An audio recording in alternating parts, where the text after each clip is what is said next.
Relatos del lado oscuro, clips. Para cuando tienes el tiempo contado. De la Ciudad de México vámonos hasta Monterrey, al noreste de México. Es una ciudad muy próspera. Y si usted va a Monterrey ahora mismo, va a encontrar una calle en la parte del centro que se conoce como Aramberri. Es una calle común, pasan muchos coches, van y vienen. Pero más o menos a la mitad, del lado derecho va a encontrar una casa abandonada. Está muy fea. Desde fuera se ve muy fea. Y adentro está peor porque parte de los techos ya se cayeron y está llena de pintura, por todas partes le han pintado grafitis y adentro horrible. Porque adentro ha habido rituales y cosas oscuras, hay gente que fue allá a hacer brujerías, hay gente que ha ido allá a cazar fantasmas, hay algunos que van y se fuman ahí cosas. Vamos, es un lugar peligroso. Las autoridades tuvieron que tapiar completamente. Y hasta hace poco estaba abandonado. Recientemente hay un proyecto de ponerla a funcionar con otra cosa. Y hasta los años 80 todavía hubo alguien ahí trabajando, ¿eh? Según se cuenta, había un despacho de una persona, de un odontólogo u odontóloga. Pero esa casa tiene una historia tremenda y que tiene mucho que ver con los testigos insólitos. Esa casa tiene la historia de otro crimen. Déjeme que le platique. En 1933, en esa casa, vivía una familia, la familia de Delfino Montemayor, con su hija Florinda Montemayor y su esposa, Antonia Lozano. Esta familia había venido desde Suazua, que es otra comunidad en Nuevo León, México. Habían vendido allá su casa, sus propiedades, para venirse a vivir acá. Con la idea de irse a la ciudad grande y bonita y bulliciosa, y porque además don Delfino trabajaba en una fundición que había ahí cerca. Era un hombre que tenía algunos dineros. Al haber vendido sus propiedades allá le habían pagado en pesos oro. Era moneda pesada, moneda de valor que se conocía. A diferencia de los billetes que iban y venían, el peso oro no perdía valor. Y le habían dado 4,000 de esos. Era mucho dinero. Y además él trabajaba fuerte, le iba bien. El asunto está en que don Delfino, junto con su familia, habían llegado a vivir ahí. Y se habían hecho de buenas amistades, eran conocidos. Otros parientes suyos vivían también en la zona. Así es que no hubo mucho problema. El 5 de abril de 1933. Don Delfino salió como siempre, 6 de la mañana. Era un hombre muy puntual. Jamás le gustó llegar tarde, así es que sombrero, su abrigo, su lonchera, y se arrancó caminando hacia su trabajo. Normalmente salía a las 6 de la mañana para regresar poco después de las 6 de la tarde. Ese día transcurrió normalmente. Nadie notó nada raro. El mundo siguió moviéndose. No pierda de vista que esto era una calle del centro, en una época en la que no había mucho transporte público y tener un auto no era frecuente. Así es que la gente caminaba mucho y caminaba por las aceras. Eso quiere decir que mucha gente caminó frente a esta casa durante todo el día sin darse cuenta de nada raro. Hasta que finalmente, don Delfino vuelve a casa, a eso de las 6 o 6:30 de la tarde. Abre la puerta y, como era su costumbre, grita el nombre de su esposa, esperando que venga a recibirle la lonchera o su hija y que le ayuden a llegar y sentarse tranquilamente, pero no hay respuesta.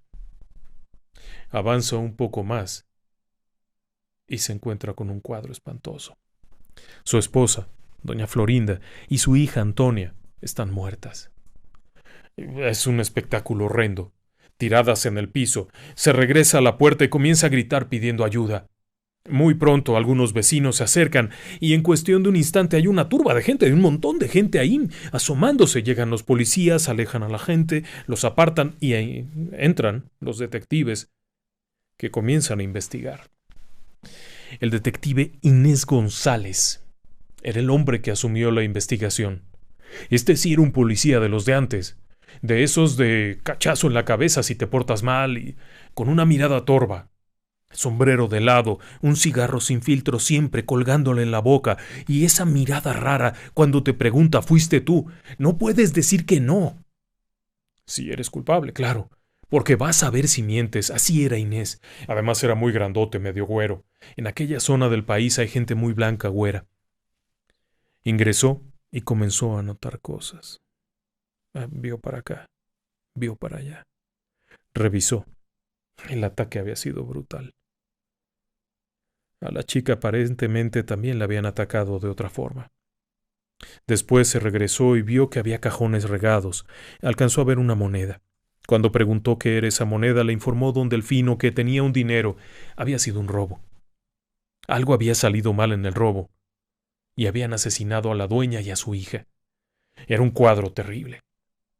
Siguió revisando, pero no encontró gran cosa. No encontró el arma homicida, por ejemplo. Se dio la vuelta, revisó la puerta. La casa era muy segura. Tenía unas gruesas rejas en las ventanas y un portón de madera muy sólido. Pero no estaba roto. Y desde arriba nadie se había podido saltar. No era fácil. Además, el vecino había estado en su casa, el del otro lado también. Nadie vio nada raro. Entraron por la puerta. Ajá, por supuesto, parientes. Tenían que ser parientes y es cuando viene la investigación. Y ese Inés no se andaba por las ramas. Y por supuesto que descubrió la verdad. No tardó mucho en ello. Los asesinos eran un tal Gabriel Villarreal, un tal Emeterio González, que tenían una carnicería. Estos dos tenían una carnicería. Y luego estaban Eleodoro Montemayor y Fernando Montemayor, sobrinos de don Delfino. Ahí estaba el secreto. Los habían descubierto. Los capturaron, los interrogaron y reconocieron todo. Los sobrinos habían hablado. Cuando el tío llegó y le preguntaron, habló de que había vendido y como no tenía cuenta del banco, seguro tenía el dinero en casa. Esto llegó a convertirse en un rumor entre ellos, lo compartieron con los carniceros, que opinaron que era una buena idea ir a robar. Para colmo de males, la señora Florinda era tía de Gabriel Villarreal. Así es que era un negocio en familia, se conocían. Planearon aquello. Sabían que el tío salía a las 6 de la mañana y que no regresaría hasta entrada la tarde. Decidieron ir allá, tocar la puerta. Cualquier pretexto era bueno. Cuando la tía abriera, se meterían por la fuerza, robarían todo aquello. E iban dispuestos a matar. Así de sencillo, iban dispuestos a matar. Caso resuelto, habían confesado. Había otro tipo por ahí, otro cómplice, pero ese no había participado en las muertes. Pero también lo agarraron. Fue muy triste. Porque obviamente la gente de aquella comunidad se indignó. En ese momento nadie se imaginaba un robo de ese tamaño. Había raterillos que se metían a un corral y se robaban 3 gallinas, pero llegar y matar, además a sus propios parientes, ¿y sabe qué? Don Delfino no era un mal hombre, era un hombre que había ayudado a sus parientes, que no tenía límites cuando alguien le decía que necesitaba ayuda. Don Delfino era un hombre de sombrero, de esos regios, que le gusta la machaca, que le gustan cosas así, pero que era generoso y correcto. No era un mal tipo. Esto indignó a la gente. Por supuesto que vino un juicio. Se enjuiciaron, se les culpó, se les dijo, pero no llegaron a purgar ninguna pena, ¿sabe? Porque cuando fueron a hacer la reconstrucción de hechos, de la repartición del botín, porque además encontraron el botín, es decir, lo que se lo habían robado, se lo pudieron encontrar. Lo recuperaron y demás. Así es que la gente del Ministerio Público y otros 3 policías decidieron ir a hacer la reconstrucción de hechos de cómo se habían repartido el botín. Y ya sabe usted cuál es la historia. No hubo tal reconstrucción. Fueron allá por el panteón, los bajaron de la camioneta en la que los llevaban o de la patrulla, lo que fuera, y les gritaron: a correr, chamacos. El que llegue a tal parte ya la libró y el que no aquí se muere y púmbale. Oficialmente se dijo que habían intentado escapar. Les habían aplicado también la ley fuga. Hoy en día se le conoce como ejecución extrajudicial y es algo muy delicado. No es un tema de broma. Y tampoco es un tema de broma lo que ocurrió ahí. Aquella mujer abrió la puerta a sus sobrinos sin pensar lo que venía y la mataron. Y a la hija también, y eso fue muy triste. Era joven. La hija tenía 19 años. Fue algo muy, muy triste. ¿Y por qué le estoy platicando esto? Las autoridades oficialmente dijeron que habían resuelto el caso, puesto que al revisar la puerta detectaron que no había sido violada, lo que los llevó a pensar que era un familiar. Pero, además, aseguraron haber encontrado el rastro de sangre sobre la banqueta. Es decir, que habían ido viendo gotitas de sangre que llevaban hasta el negocio de los carniceros. Sonaba bien. Vaya, tiene lógica. Pero no es así. Extraoficialmente, se dijo que esto había sido resuelto porque la señora Florinda tenía un perico, un loro grande, que cuando llegaron los policías comenzó a gritar: «¡No me mates, Gabriel! ¡No me mates, Gabriel! ¡No me mates, Gabriel!». Exactamente lo mismo que le había pasado al tipo aquel, a la fiera humana, había pasado en Monterrey. Claro que la policía nunca dijo que eso fuera cierto. Y la gran mayoría de las páginas de internet hoy en día dicen que eso era una leyenda urbana, pero en su momento los periódicos dijeron que los testigos escucharon decir eso, que el perico gritaba: «¡No me mates, Gabriel! ¡No me mates, Gabriel!». Y por supuesto que eso puede ser un mito. Pero para algunos analistas no lo es, y no lo es. Porque es más difícil que hubiera pasado lo de las gotitas de sangre, y le explico el porqué. 6 de la mañana. Don Delfino regresa pasadas las 6 de la tarde, es decir, 12 horas después, en una muy transitada calle. Pero además, déjeme decirle que la carnicería de los hermanos, de los tipos estos, estaba muy lejos. No estaba ya a la vuelta. Para ir desde la casa de Delfino hasta la carnicería había que recorrer mucho, al menos unas 20 cuadras.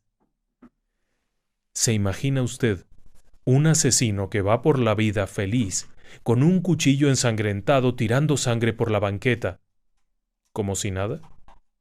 Resulta poco creíble, ¿no?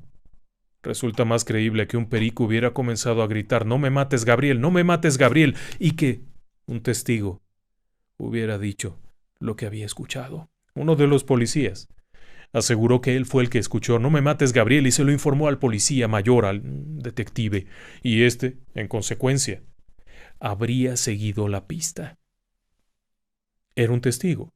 El problema es que ¿cómo pones a un testigo de ese tipo en una investigación oficial? Se quedó, y se ha dicho que es una leyenda, y además no es la única cosa que hay alrededor de esta casa. Déjeme decirle que detrás de la leyenda del perico hay otras leyendas horribles, de que en esta casa había unos espantos que no vea, y que durante años la casa no se ocupó. La realidad es que ahí vivió hasta un par de años después don Delfino. Después de eso se cambió a otra casa y nunca quiso decir por qué. La casa fue utilizada para diferentes usos, pero siempre se iba pronto la gente. Quien llegara ahí se iba, y muchos aseguraban que era por los gritos que se escuchaban en las noches, por los sonidos raros, por los movimientos, las sombras, y esto provocó que cuando finalmente se quedó vacía la casa, fuera invadida por curiosos, por santones, por brujos, que han ido a hacer ahí hasta rituales satánicos. Hace unos años el gobierno del estado decidió demolerlo, pero de última hora se quedó con las ganas porque es un inmueble que tiene historia. Y la gente no lo iba a dejar. Se está intentando remodelar hoy en día, no sé para qué. Pero es un lugar en donde se ha tejido una historia, en donde hay un testigo misterioso. Y por supuesto, la investigación oficial dice que no es así. Pero se imagina usted seguir un rastro de sangre por 20 y tantas cuadras. Como que no se antoja muy lógico. Y durante 12 horas personas caminaron encima de la sangre de un asesino descuidado que fue llevando un cuchillo ensangrentado en la mano por la banqueta. Algo no embonaba.